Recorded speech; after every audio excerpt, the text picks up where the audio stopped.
नमस्कार दोस्तों, आपका इंस्टीट्यूट चैनल रिपोर्ट पांडा में। दोस्तों आज की इस वीडियो में मैं आपको बताऊंगा कि भारतीय स्टेट बैंक अपने ग्राहकों को 2 लाख रुपए की नगद राशि दे रही है सिर्फ 1 लाख रुपए जमा करने पर। जी हाँ दोस्तों, तो आप दोस्तों जल्दी से इसका लाभ उठा लें। और दोस्तों अगर आपके पास SBI में खाता नहीं है तो जल्दी से आप भी SBI में जाकर खाता खुलवा लें,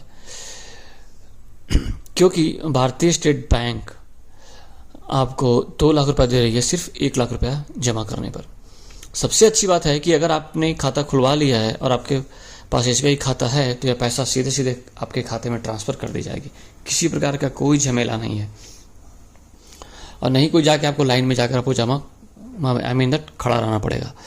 डायरेक्ट आपके खाते में 2 लाख रुपया ट्रांसफर हो जाएगी सिर्फ 1 लाख रुपया जमा करने पर।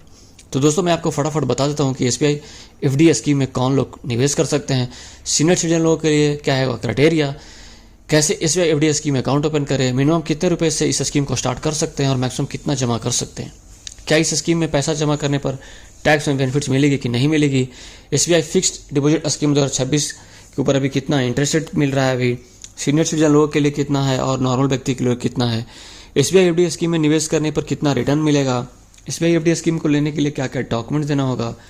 तो दोस्तों SBI FD स्कीम 2026 से जुड़ी तमाम जानकारी मैं आपको विस्तार से बता देता हूं इस वीडियो के माध्यम से।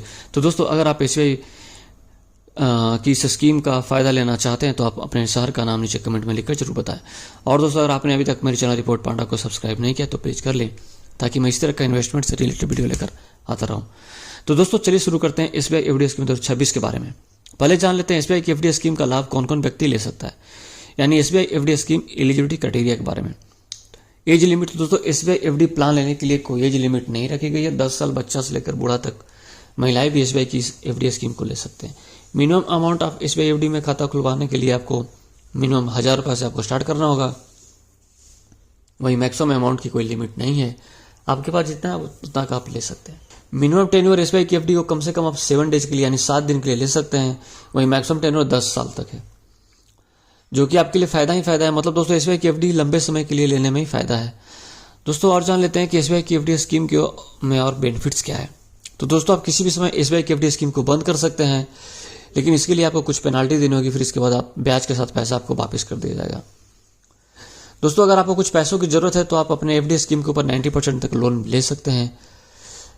दोस्तों आप जान लेते हैं कि SBI की FD स्कीम 2026 में कितना ब्याज मिल रहा है, यानी लेटेस्ट SBI FD इंटरेस्ट 2026। दोस्तों आप जान लेते हैं कि रिटर्न कितना मिलेगा SBI फिक्स्ड स्कीम 2026 में पैसा जमा करने पर। तो दोस्तों मैं आपको कैलकुलेटर से कैलकुलेट कर बता देता हूं कि आपको कितना पैसा मिलेगा। तो दोस्तों SBI FD स्कीम के तहत कोई नॉर्मल व्यक्ति 1 लाख रुपए जमा करना चाहता है, यानी करता है 5 सालों के लिए, तो 6.25% इंटरेस्ट के अनुसार उस व्यक्ति को मिलेगा 1,36,354 रुपए की नगद राशि सीधे सीधे उस खाते में। वहीं दोस्तों अगर कोई व्यक्ति वहीं दोस्तों अगर कोई सीनियर सिटीजन व्यक्ति 1 लाख रुपए जमा करता है 10 सालों के लिए, तो 7.05% इंटरेस्ट रेट के अनुसार उस व्यक्ति को मिलेगा 2,01,146 रुपए की नगद राशि। दोस्तों हम जान लेते हैं टैक्स बेनिफिट्स और SBI FD स्कीम 2026 के बारे में। तो दोस्तों आयकर विभाग की धारा 80 के तहत आपकी मैच्योरिटी अमाउंट पर टैक्स लगेगा, यानी वो टैक्स में बेनिफिट नहीं मिलेगा।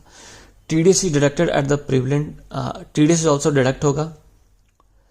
अगर आपको TDS बचना तो form 15G and 50H form भर सकते हैं। दोस्तों हम जान लेते हैं डॉक्यूमेंट्स क्या क्या देना होगा टू ओपन FD इन SBI। तो दोस्तों